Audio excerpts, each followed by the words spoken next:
Congressman Wolf, I think that I represent all the people who have listened to your speech, that your speech impressed us. Not only on the content, but also on your drive. And I think we can learn from that,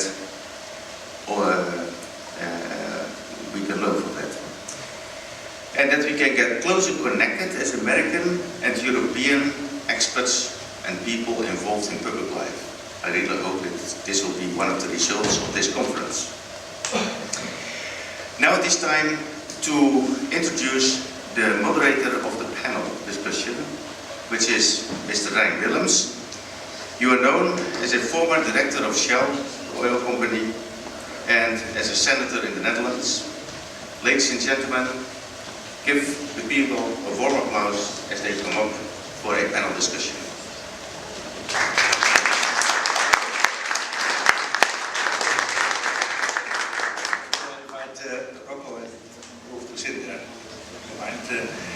Yes, ladies and gentlemen, it is somewhere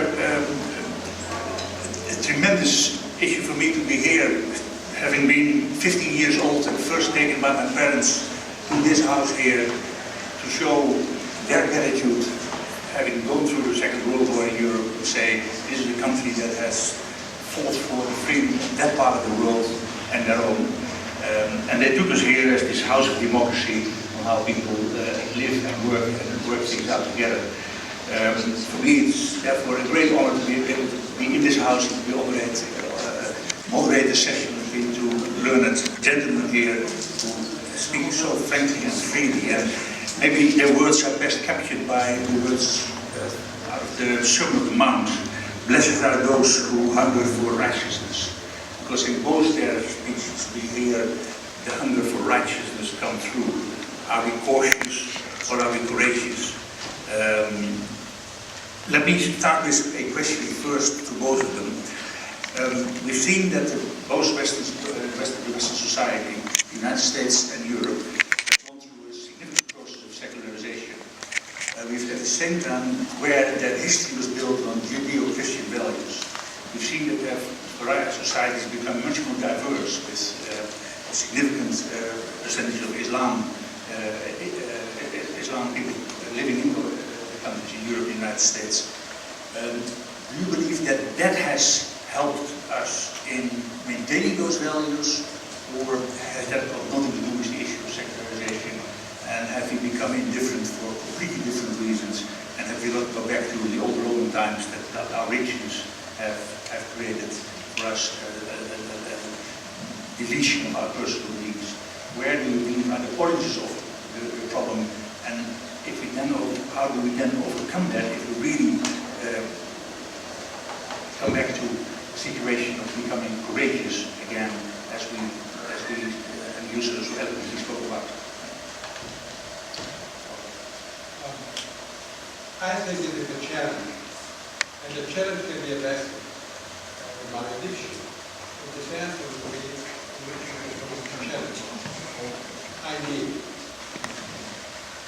The mic is not. No. Is it better now? I was saying, it is a challenge, and it depends on the way in which we confront this challenge. I give you examples. I have Muslim friends, and with these Muslim friends, by the way, I wish to recommend one of them to Congressman Wolf. In the Middle East, trust Mahmoud Barzani. He's a good man. He's worthwhile. You can work with him. Perhaps he's the only one you can trust. By the way, you can talk with them. They believe in God. In Islam, there is a kind of revolution. There is a neo-Islam that is against Christianity, against Jews, and against the vast majority of the old Islam. And they say that we are not Christians, or rather, that Christians are people who do not believe in God, who do not believe in the family, who do not have any real ethics, that we are the country in which all values are dissolved. If we give to the Islamic the image that we are realidad. We give as a present to the extremists, to the radicals, the vast majority of Islamic people who now are not radicalized against Islam can enter into a fruitful dialogue with Christianity. Cannot enter into a fruitful dialogue with secularism. Is the first thing that we say to Mohammedans is we are in favor of gay marriage. You create the condition for a civilization clash. On the other hand, the presence of Mohammedans can be also an occasion for us to become aware again of our faith. Just in a dialogue with them. Who are we? Who are we in Westerners? If we renounce to having an identity, to being one, to have convictions, then of course we will lose and challenge with Islam. We will give the moderate Islamics to the radicals, and we will not be able to defend our values because we will have no values. The real problem is the rebellion among ourselves of those who do not want to accept the effort. It is not easy to be one, to be a man, to be a real man, to be a real woman. And many people dream of a society in which they will not have any need of making the effort of becoming an ethical person. Much more than the Islamic. This is also in the dialogue with the Islamics. Thank you. Let me just say, it's good to see people from Europe and the United States together, because this was a very common thing during the 80s. And now it seems that Europe and the United States are drifting farther and farther apart. We used to have exchange programs from members of the parliament, members from, and Ernst von Hagen from your area, many others. So I think it's good to see this. I have not seen this for quite a while. Secondly, America's a melting pot. We have taken people from every other country. I come from an immigrant family, half from Germany and half from Ireland. So I think it's an opportunity. More Muslims are becoming believers. Brother Andrew, who's from your country, the number of people who are coming to follow Jesus in Pakistan and many of those other places is unbelievable. I think the church has failed to sort of advocate and speak out in a loving way. The message of Jesus, Matthew 25, the poor, the hungry, it is a very appealing message. So I think the greatest failure that I see is in the West. The failure, and I can't quite speak out for, I'm not going to talk about Europe, is the failure in my country for the church to advocate.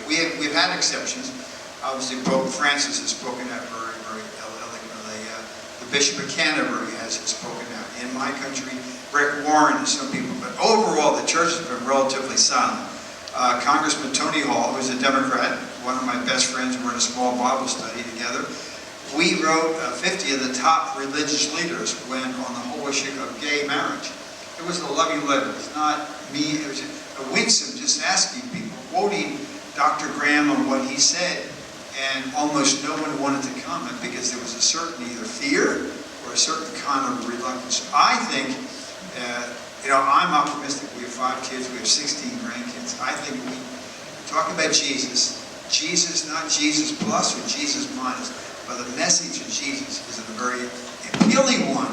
So I think here in the United States, I'm not discouraged about it. I'm optimistic about the future, but the church cannot leave the field. Thank you very much. There was a book a couple of years ago by Madeleine Albright, The Mighty and the Almighty, where she, particularly for Europeans, indicated that while there is a separation of church and state, they have to live and work together in one way or another. In my country, the Netherlands, there is a severe criticism by the liberals in the country who basically want to separate the church and all religious activity as much as possible from the state. What we've seen happening in the last decades is that the state has taken over the role of things that the churches have been doing before, such as social welfare, taking care of the old. It's all been state organized. We now see, and I say to some extent, fortunately, a situation where the state has no ability to do it anymore, and is rolling that back to the people in the country, the people in the churches, the people in other social groups. Madeleine Albright spoke about the fact that the church and state need each other. It's the fundamental question of the discussion we have today. How do you see that relationship? Church and state needing each other, alongside being outspoken as you both are about your own personal beliefs in acting as a politician. Well, I agree with her. Madeleine Albright lives in my congressional district. She lives on a farm out in Loudoun County. And I agree with her. When the whole concept of church and state came about, it was, and Jefferson's library was right here. Some of his books are right in this room. Jefferson used to lead church services in what is now the Statuary Hall, which was the House Chamber. What Jefferson and Madison then were concerned that there would not be a state church. No one would be required. You as a Quaker, or you as an Episcopalian, or you as whatever the religious denomination. And President Washington, our greatest president, sent a letter to the Jewish community in Newport, Rhode Island about the separation of, meaning that we cannot tell someone what to do. We have relied on the church. Most of our major hospitals have been run by the church. Most of the anti-drug program, alcohol programs have run by the church. Out in my congressional district, it's